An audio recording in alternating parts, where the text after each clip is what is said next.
नमस्कार। उत्तराखंड की तमाम बड़ी खबरें देख रहे हैं, मेरे साथ मैं हूं शंकर दत्त पंत। खबरों की शुरुआत करते हैं। धराली आपदा में लापता 67 लोगों का जारी होगा डेथ सर्टिफिकेट। केंद्र सरकार ने इसकी मंजूरी दी है। 67 लोगों का नहीं लगा कोई सुराग। जी हां, लापता लोगों के परिवार को आर्थिक सहायता मिल सकेगी। इसके अलावा डेथ सर्टिफिकेट के बाद मिल सकेगी आर्थिक सहायता। उत्तराखंड में इस बार मौसम का कहर किस तरह से देखने को मिला। धराली में जो आपदा आई, हम सब ने देखा कितना नुकसान हुआ, जान माल का नुकसान हुआ। कई जगहों पर बादल फटने के कारण उत्तराखंड में तबाही के मंजर नजर आए। ऐसा ही एक मंजर नजर आया था हमें धराली में। 51 दिन पहले धराली में ऐसा मंजर देखने को मिला था जब यहां बादल फटने के कारण पूरा गांव मलबे की चपेट में आ गया था। इस हादसे में कई लोगों की मौत हो गई थी। इसके साथ ही कई लोग इसमें लापता थे। हादसे के 51 दिन बाद सरकार ने लापता लोगों का डेथ सर्टिफिकेट जारी करने का आदेश दिया है। तो धराली हादसे को लगभग 2 महीनों का समय होने वाला है। इस हादसे में 67 लोग लापता हुए थे, जिन्हें प्रशासन की तरफ से खोजने की कोशिश की गई थी। हालांकि इनका कोई सुराग नहीं लग पाया। यही कारण है कि अब सरकार ने केंद्र सरकार की मंजूरी के बाद 67 लोगों का मृत्यु प्रमाण पत्र जारी करने का फैसला किया है और साथ ही डेथ सर्टिफिकेट जारी होने के बाद लापता लोगों के परिवारजनों को राहत के तौर पर आर्थिक सहायता भी दी जाएगी। महाराष्ट्र गृह मंत्रालय ने लापता लोगों का मृत्यु पंजीकरण करने की अनुमति दे दी है।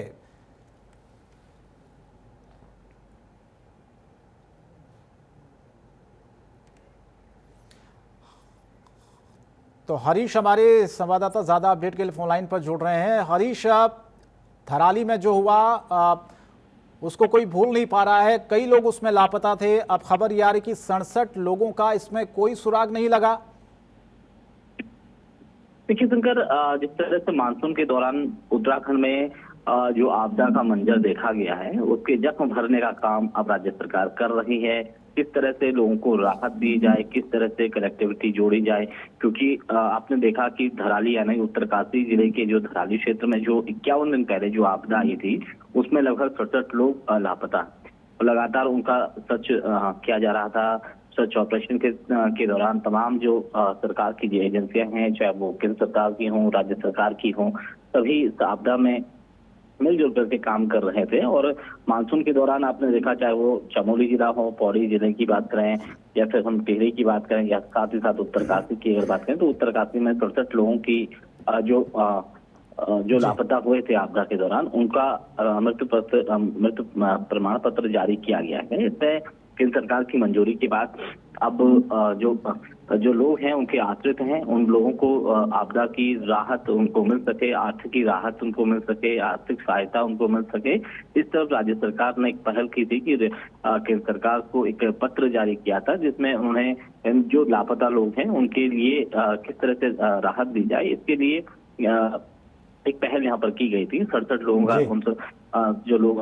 जो लापता है उनके मृत्यु प्रमाण पत्र जारी हुए हैं धराली में। और जिस तरह से 51 दिन पहले जो लोग लापता थे, उनकी खोज हालांकि लगातार अभी भी जारी है। मलबा बहुत ज्यादा है, ऐसे में बहुत संभावना नहीं है कि लोगों को ढूंढा जाए, क्योंकि जिस तरह का मंजर उस समय हमने देखा है, इस पूरे क्षेत्र में बहुत ज्यादा तबाही हुई थी।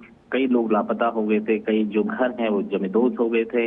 होटल्स हैं, रेस्टोरेंट हैं, तमाम जो लोगों के व्यवसायी हैं, इसके साथ ही लोगों की जो खेत सेब की फसल थी, उसका भी बहुत ज्यादा नुकसान हुआ। तो अब सरकार उसका आकलन कर रही है और कहीं ना कहीं जो गृह मंत्रालय को एक महाराष्ट्र हैं, उनको यहाँ पर जो लोग लापता थे उनके जो मृत्यु पंजीकरण करने की बात यहाँ पर की गई थी, तो उसको अब अनुमति दी गई है। इसी अवेज में अब उनके जो आश्रित हैं उनको सीधे सीधे जो आपदा का लाभ है वो मिल सके, आर्थिक सहायता उन लोगों को मिल सके। क्योंकि कई लोग हैं जो व्यवसाय के लिए निकलते हैं, होटलों में काम करने के लिए, या अपने परिवार का भरण पोषण करने के लिए निकलते हैं, तो उनकी लापता होना या उनकी मृत्यु हो जाना कहीं न कहीं उस परिवार पर एक कहर बन के टूटता है।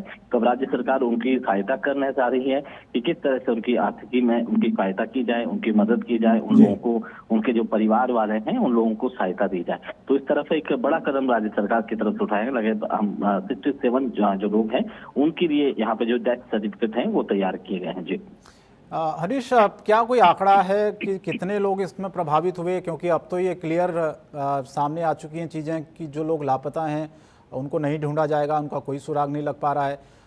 कितने लोग इसमें प्रभावित हुए अभी तक, कुछ अगर आप आंकड़ा बताएं, प्रशासन ने कुछ आंकड़ा दिया हो यहाँ पर? देखिए, सैकड़ों लोग इसमें प्रभावित हुए हैं। जाहिर सी बात है, क्योंकि अगर हम बात करें धराली क्षेत्र में, यानी कि उत्तरकाशी का जो धराली क्षेत्र है, यहाँ पर एक बड़ा फ्लड आया था और उस बात पूरा जो गांव की जो जमीनें हैं, लोगों की जो फसलें हैं, उसका नुकसान हुआ है। लोगों के जो आसियाने हैं उसका नुकसान हुआ है। लोगों की जो रोजमर्रा के लिए जो दुकानें यहाँ पर खोली गई थी उसका नुकसान हुआ है। साथ ही साथ जो होटल हैं, रेस्टोरेंट हैं, उनका नुकसान यहाँ पर हुआ था। जाहिर सी बात है कि इन सबको पूर्ति करना बहुत संभव नहीं है, लेकिन जिस तरह से, चाहे हम धराली क्षेत्र ही नहीं, उत्तरकाशी ही नहीं, बल्कि हम चमोली जिले की अगर बात करें तो चमोली में भी नुकसान हुआ है, खुलसारी में नुकसान हुआ है, थराली में नुकसान हुआ है, साथ ही साथ चेपड़ों जो गांव है उसमें भी नुकसान हुआ है। बाजार पूरी तरह से तबाह हुए हैं। इसके अलावा हमने पौड़ी में देखा, पौड़ी के जो धुमाकोट का इलाका है या इसके साथ ही जो कोटद्वार क्षेत्र है, काफी नुकसान हुआ है। साथ ही साथ अगर हम घनसाली यानी टिहरी जनपद की अगर बात करें तो वहां पर भी बहुत ज्यादा लोगों का नुकसान हुआ है। और इसके अलावा हम कुमाऊं क्षेत्र की अगर बात करें तो अल्मोड़ा, पिथौरागढ़, चंपावत, इन जगहों पर भी काफी नुकसान लोगों का हुआ है। चाहे वो लोगों की फसलों का नुकसान हो, चाहे लोगों की आसियानों का नुकसान हो, मवेशियों का नुकसान हो, या खुद उन लोगों के अपने जिन लोगों ने गंवाए हैं, तो सभी जगहों पर नुकसान हुआ है। सरकार उसका आकलन कर रही है किस तरह से तमाम जो जिलेवार जो हैं, जो जिलाधिकारियों से उसकी सूची दी जा रही है और उनको किस तरह से राहत दी जाए, चाहे वो कृषि के क्षेत्र में हो, चाहे वो मवेशियों के मद में हो, या फिर इसके अलावा लोगों के जो कमाऊ लोग हैं वो खोए हैं, या लोगों के जो परिवार के जो मुखिया हैं वो गंवाए हैं, तो उन सभी का भरपाई करने की कोशिश पूरी तरह से सरकार कर रही है। और यही आकलन है इस समय की अगर बात करें तो धराली क्षेत्र में लगभग 67 जो लोग लापता हैं, उनके जो मृत्यु प्रमाण पत्र हैं वो जारी हरीश, पिछले कुछ वक्त में अगर हम देखें तो ये प्राकृतिक आपदाओं में बढ़ोतरी हुई है। कुछ पर्यावरणविद इसको मानते हैं कि पेड़ों की जो अवैध कटाई हो रही है, जंगल काटे जा रहे हैं, और ख़ास तौर पर जो नदी के आसपास जो बसावट हो रही है, ये भी एक कारण वो मानते हैं। लेकिन प्रशासन क्या कारण मान रहा है इन तमाम जो घटनाएं हो रही हैं? पहला सवाल तो ये। दूसरा, क्या जो नदी के आसपास जो बसावट हम देखते थे, कई ऐसे इलाके हैं, न सिर्फ धराली, उत्तराखंड के, क्योंकि टूरिस्ट प्लेस जहाँ पर होते हैं वहाँ पर लोग अक्सर नदी के किनारे बसावट कर देते हैं, होटल, रेस्टोरेंट और होम स्टे बनाते हैं, तो क्या इस पर भी फिलहाल रोक लगाई गई है कि आसपास ऐसे जगहों पर निर्माण नहीं होगा?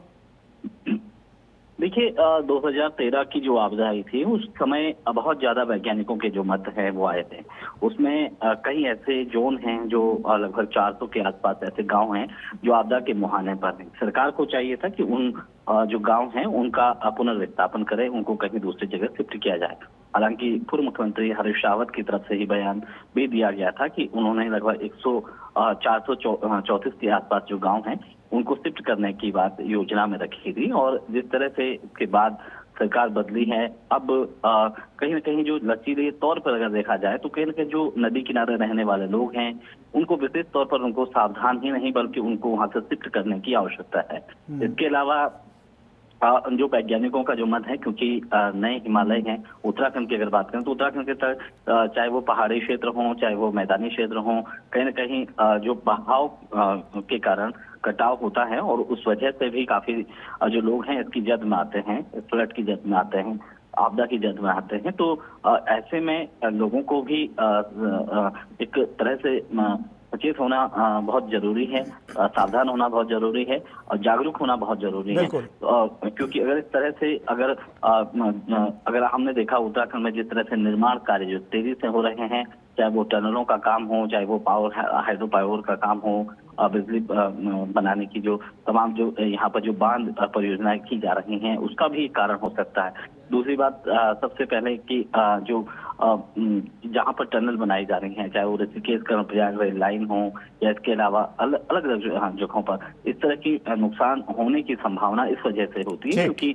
कच्चा हिमालय है और ऐसे में यहाँ पर विस्फोटक होना कहीं न कहीं जो अन्य जो क्षेत्र है उसको नुकसान पहुंचता है। तो ऐसे में वैज्ञानिकों का मत है कि इस तरह की चीजें कम से कम हों। बिल्कुल, हम देखेंगे हरीश आने वाले टाइम में क्या इस पर रोक लगती है। जो ठोस कारण है इसका जो निकाला जाता है उसके बाद क्या सरकार और प्रशासन इस पर कोई गंभीरता दिखाती है, ये भी देखने वाली बात होगी। फिलहाल बहुत धन्यवाद आपका इस तमाम जानकारी के लिए।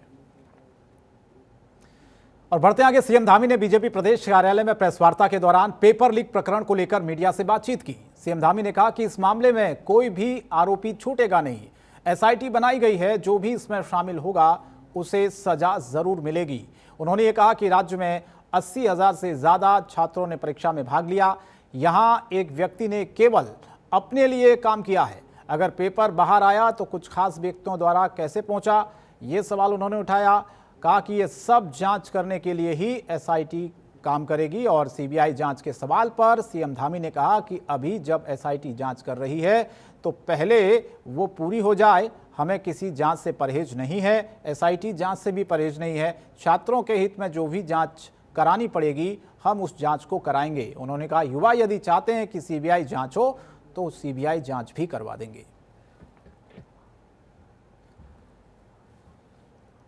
हमें किसी भी जांच से कोई परहेज नहीं है। छात्रों के हित में हमें जो भी जांच करवानी पड़ेगी हम कर देंगे। अगर छात्र सीबीआई चाहेंगे तो छात्रों के लिए हम सीबीआई भी कर देंगे।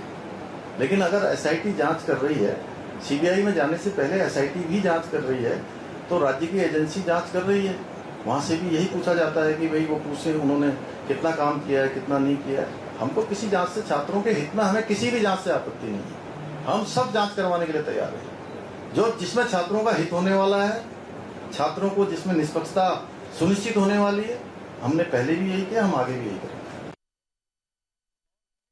उत्तराखंड की राजधानी देहरादून में बेरोजगार युवाओं का प्रदर्शन जारी रहा, जहां पर उत्तराखंड बेरोजगार संगठन के बैनर तले प्रदेश भर के तमाम बेरोजगार पेपर लीक मामले की सीबीआई जांच की मांग पर अड़े हुए हैं। हालांकि सरकार ने युवाओं को आश्वासन दिया कि एसआईटी इस मामले की जांच कर रही है, लेकिन युवा सीबीआई जांच और परीक्षा निरस्त करने की मांग को लेकर अड़े हुए हैं। इस पर हमारे संवाददाता हरीश कनिना ने बेरोजगार संघ के उपाध्यक्ष सुरेश सिंह से बातचीत की है। क्या कहा उन्होंने, सुनिए। उत्तराखंड में पेपर लीक मामले को लेकर लगातार आंदोलन जारी है। आज 7वां दिन है, 7वें दिन भी प्रदर्शन जारी है। इस बीच बेरोजगार संघ के जो लोग हैं वो हमारे साथ मौजूद हैं, उनसे जानते हैं कि किस तरह से प्रदर्शन यहाँ पर किया जा रहा है। सर, क्या नाम है आपका? मैं सुरेश सिंह हूँ, मैं प्रदेश उपाध्यक्ष हूँ उत्तराखंड बेरोजगार संघ का।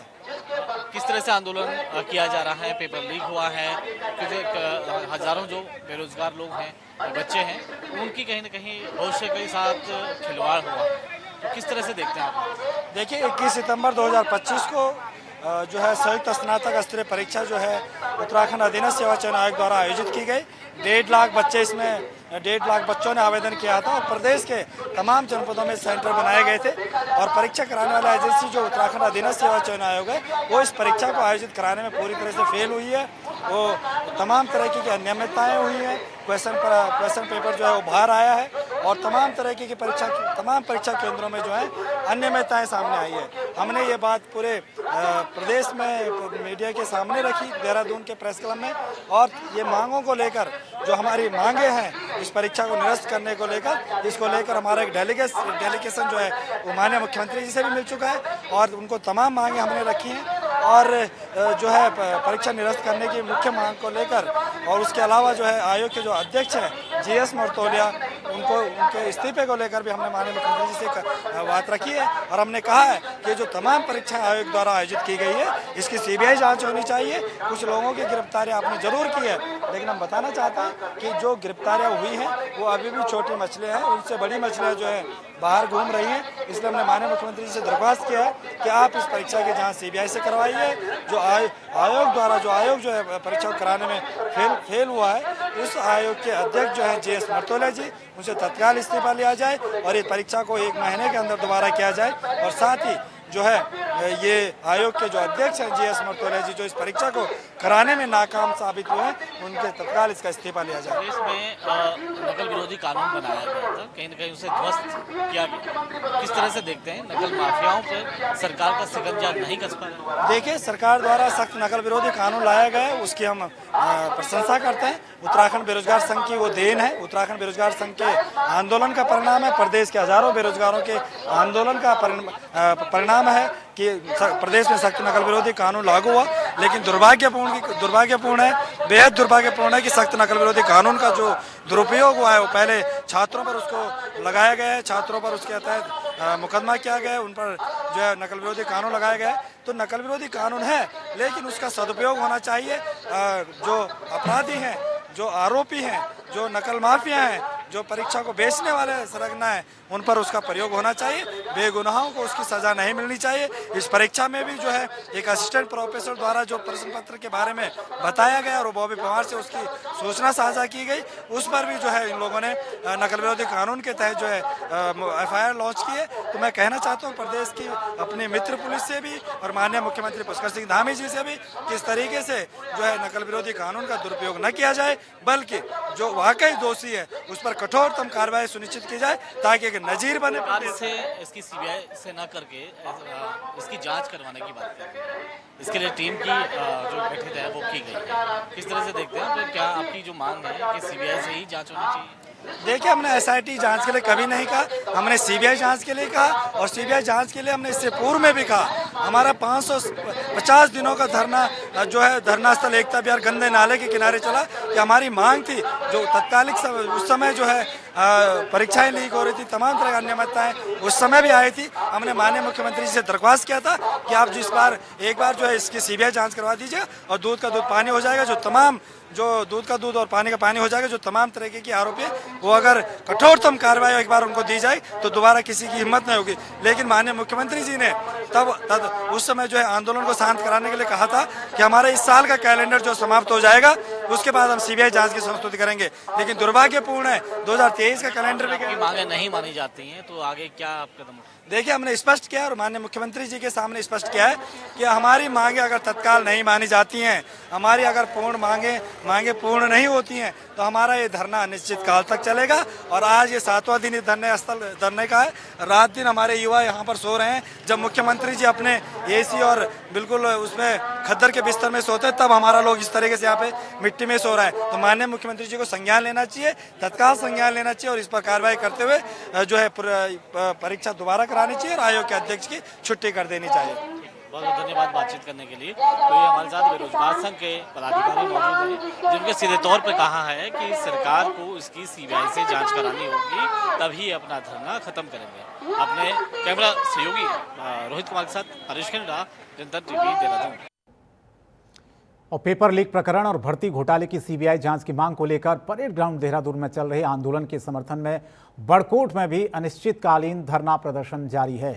धरने के चौथे दिन शाम को युवाओं, महिलाओं, बच्चों ने नगरपालिका क्षेत्र बड़कोट में मशाल जुलूस निकालकर प्रदर्शन किया। प्रदर्शनकारियों ने कहा कि जब तक मांग पूरी नहीं होती है तब तक आंदोलन जारी रहेगा। देर शाम अभिभावकों, महिलाओं और बच्चों ने युवा बेरोजगारों के समर्थन में मशाल जुलूस निकालकर सरकार के खिलाफ पेपर चोर, गद्दी छोड़ के नारे पूरे नगरपालिका बड़कोट में गूंजते दिखाई दिए। आंदोलन का नेतृत्व कर रहे महावीर पवार ने कहा कि पेपर लीक भर्ती घोटाले में लाखों बेरोजगार युवाओं का भविष्य दांव पर लग गया है। बेरोजगारों ने कहा कि जब तक CBI की जांच पूरी नहीं हो जाती तब तक आंदोलन जारी रहेगा। साथ ही उन्होंने सभी समर्थकों का आभार जताते हुए कहा कि ये संघर्ष युवाओं के हक की लड़ाई का है और इसमें हर किसी का सहयोग बेहद जरूरी है।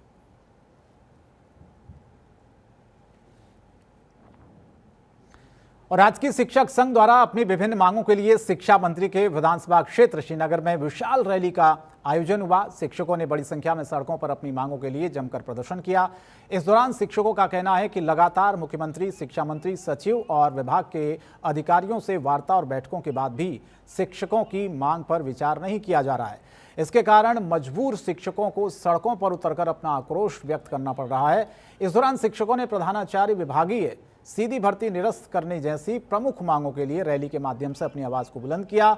बताया जा रहा कि शिक्षक लगातार अपने शिक्षक कार्य और छात्र हित के कार्यों को करते हुए अवकाश के दिन अपनी मांगों के समर्थन में रैलियां कर रहे हैं। तो इनके पसीने तो बहुत पहले निकल गए थे। हमने जिस दिन देहरादून के अंदर बहुत महारैली निकाली थी, जिस दिन हमारे 12,000 शिक्षक विषम परिस्थितियों में भी देहरादून पहुंच गए थे, लेकिन इन्होंने हमेशा शिक्षकों को हल्के में लिया और चैलेंज भी किया, चैलेंज भी कह सकते हैं, उन्होंने चैलेंज भी किया कि ये 2-3 हज़ार शिक्षक हैं तो पसीना निश्चित रूप से, अगर अभी भी मैं तो निश्चित रूप से मन से भी आपके माध्यम से कहना चाह रहा हूँ कि अभी भी समय है, शिक्षकों को हल्के में मत लो। इनका जो पसीना है, जो खून से ये पत्र लिख रहे हैं, कहीं ना ऐसा न हो कि बहुत बड़ा विस्फोट उत्तराखंड की राजनीति में हो। तो मैं तो अभी भी आपके चैनल के माध्यम से कह रहा, अभी भी सुधर। बिल्कुल सही बात है। आज हम यहाँ पूरा गढ़वाल मंडल का शिक्षक और साथ ही साथ प्रदेश कुमाऊं से भी यहाँ पर शिक्षक आए हैं। और एक मैसेज माननीय शिक्षा मंत्री जी को इस विधानसभा, जो उनकी विधानसभा है, उसे देने का प्रयास किया जा रहा है कि आपके द्वारा जो हकधर्मिता निभाई जा रही है और जो शिक्षकों की मांग है उसको पूरा करने के लिए बार बार उसको टाल मटोल किया जा रहा है। उसके लिए आज इस श्रीनगर में एक शिक्षकों का सैलाब उमड़ पड़ा और एक संदेश माननीय मंत्री जी को भी और उत्तराखंड सरकार को भी गया है कि यदि इसी तरह से शिक्षकों की जो मांगे हैं और जो प्रमुख मांगे हैं उन पर विचार नहीं किया जाता है तो भविष्य में इससे भी अधिक। उत्तराखंड शिल्पकार समाज के ऐतिहासिक घोली डांडा सम्मेलन के 100 वर्ष पूरे होने पर अल्मोड़ा में शताब्दी समारोह आयोजित किया गया। इस मौके पर केंद्रीय राज्य मंत्री अजय टम्टा, अनुसूचित जाति आयोग के अध्यक्ष, पूर्व सांसद समेत प्रदेश भर से आए समाज के प्रतिनिधि बड़ी संख्या में मौजूद रहे। आयोजित शताब्दी समारोह में वक्ताओं ने कहा कि घोली डांडा सम्मेलन ने समाज को जागरूकता और आत्मसम्मान की नई दिशा दी है। इस दौरान शिल्पकार समाज के लोगों ने समाज को शिक्षा, समानता और संगठन की राह पर आगे बढ़ाने की शपथ ली है। आज से 100 बरस पहले 24-25 को अल्मोड़ा के डोली डांडा क्षेत्र में जब हम अपनी आज़ादी के लिए लड़ाई लड़ रहे थे तो उत्तराखंड के शिल्पकार अपनी आज़ादी के लिए, माना होने की आज़ादी के लिए लड़े थे। और उस समय 2 महामानव हुए थे, हरि प्रसाद टम्टा जी और खुशी राम जी। उन दोनों के संयुक्त प्रयास से डोली डांडा में हजारों लोग इकट्ठा हुए थे अपनी मानवीय गरिमा को आगे बढ़ाने के लिए, शासन प्रशासन में अपने अधिकारों के लिए। आज यहाँ पर बैठे हुए तमाम समाज के सभी वर्गों ने, एक और विशेष शिल्पकार के हमारे लोग उन्हीं महामानवों को याद करने के लिए इकट्ठा हुए हैं।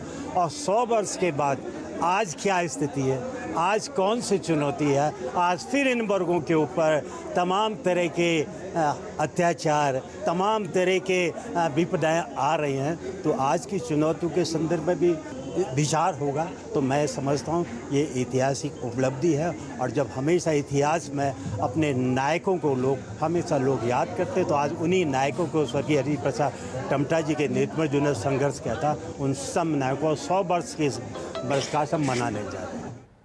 और लक्सर के लादपुर कला गांव में शिकायत के बाद कुछ लोगों पर 122B की कार्रवाई की गई थी, जो लंबे समय से चल रही थी। उसका फैसला आते ही लक्सर प्रशासन हरकत में आ गया और भारी पुलिस फोर्स के साथ लक्सर तहसीलदार लादपुर कला पहुंचे, जहां उनका आदेश मिलते ही जेसीबी मशीन गूंजने लगी और एक के बाद एक करके 9 लोगों पर तमाम ऐसे जो अतिक्रमण थे, वहां पर अतिक्रमण की जो कार्रवाई थी उसको हटाने का काम किया गया। ये उसी वक्त की तस्वीर है जब वहाँ पर प्रशासनिक अमला पहुंचा हुआ था। इस दौरान प्रशासन को ग्रामीणों की नोकझोंक का सामना भी करना पड़ा। इन सभी 9 लोगों के खिलाफ 122B का मामला चल रहा था। यह अवैध अतिक्रमण तालाब की भूमि और गांव के रास्ते की भूमि पर किया गया था। लक्सर तहसीलदार ने बताया कि अतिक्रमण हटाने की कार्रवाई 122B का फैसला आने के बाद की गई है। भविष्य में अवैध अतिक्रमण के खिलाफ कार्रवाई इसी तरह से जारी रहेगी। लादपुर कला में पहले 122B हुई थी, तो उसका डिसीजन आ गया था। उसमें टोटल 9 लोग थे, तो 9 लोगों को आज जो है बेदखल किया गया। उसमें पूरी पुलिस प्रशासन पूरी टीम है। शहरी विकास निदेशालय के निर्देशानुसार स्वच्छता ही सेवा 2025 अभियान के अंतर्गत आयोजित स्वच्छता उत्सव कार्यक्रम में भाग लेने वाले छात्र छात्राओं को सम्मानित किया गया। यह सम्मान नगरपालिका अध्यक्ष अधिशासी अधिकारी द्वारा प्रदान किया गया। इस दौरान सीओ सॉल्यूशन प्रबंधन के कर्मचारी, पर्यावरण मित्र और स्थानीय लोग भी मौजूद रहे। पालिका अध्यक्ष के नागरिकों से अपील की है कि त्योहारों के अवसर पर सिंगल यूज प्लास्टिक से बनी वस्तुओं का उपयोग न करें और नगर को स्वच्छ और सुंदर बनाए रखने में अपना सहयोग दें। अधिशासी अधिकारी ने इसको ब्रिक्स की उपयोगिता बताते हुए कहा कि सिंगल यूज प्लास्टिक से न केवल सजावटी सामान बल्कि घर का निर्माण कार्य भी किया जा सकता है।